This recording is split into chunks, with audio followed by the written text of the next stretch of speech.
Welcome to Mid-South Flavor. I'm Jay. Today I've got a low-carb recipe for you. We're fixing to make some crock-pot fajita chicken.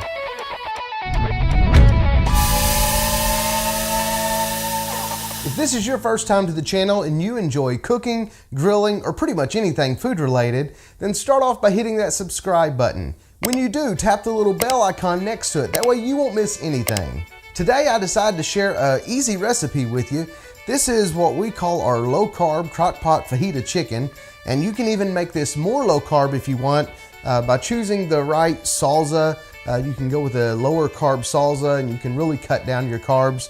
But this whole thing is going to have somewhere around 50 to 60 carbs in it, so it's not going to be bad for this whole crock-pot full of fajita chicken. We use hot salsa as well as hot rotel and add cayenne pepper.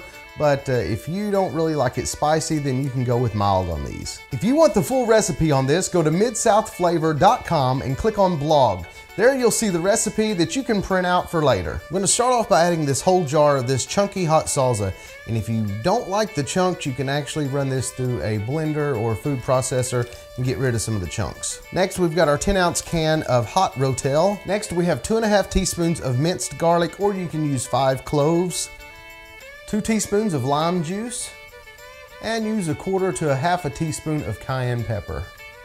This recipe calls for 1 whole pack of fajita seasoning because we have about 3 pounds of chicken. You can add more onion and more peppers. Our family doesn't like it with those, so we just usually go without that, but there are some options listed on the blog. Next, we've got our roughly 3 pounds of chicken, and it's not completely thawed, but that's fine for this since it's going in the crock pot. Next, just kind of stir it around just a little bit so you can kind of coat the chicken with the fajita mixture. As you can see, this is a very simple recipe. We don't have an Instapot, we just have one of these slow cooker crock pots. So on low, it's going to take about 6 to 8 hours for our crock pot. On high, it'll take somewhere around 3.5 to 4 hours. Somewhere around 3 to 3.5 hours, we're gonna come back and shred this meat up. So we'll check back with you then, but now it's time to cover it up, plug it in, and let this cook. All right, it's been right at 4 hours. This is cooked, it's done, but we're going to shred this, turn it down to keep warm, and let that chicken kind of absorb all of this mixture, this fajita mix that we cooked this in. But come over here and I'll show you what this looks like.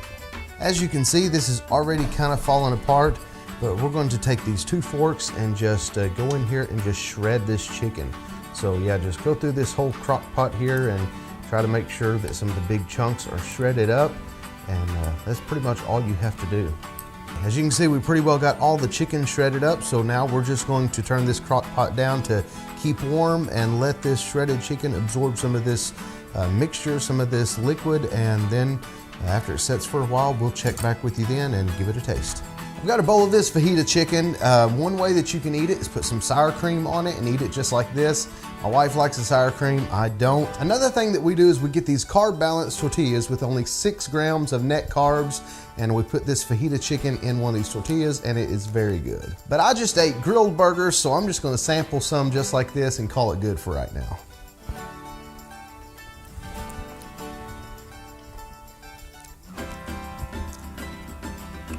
That's very good. Even with the chunks, I'm normally not a fan of that, but this is good. It's got a great taste to it. It's got a little kick to it as well, since we used the hot salsa, the hot rotel, and added the cayenne pepper, but yeah, that's the way I like it. This is good. It's a great low carb meal. Like I said, you can control the carbs depending on what type of salsa that you put in this, and then also however you're going to eat it. A lot of times it's good just to eat like this. But why don't you leave me a comment down below, let me know what your favorite low carb meal is. Keep watching for some upcoming videos of low carb or maybe low calorie snack and meal ideas. If you're not already subscribed to this channel, click on the Mid-South Flavor logo in the circle subscribe icon. That'll get you subscribed. Thanks for liking, commenting, and subscribing. And remember, on the grill or in the kitchen, here in the Mid-South, we do flavor.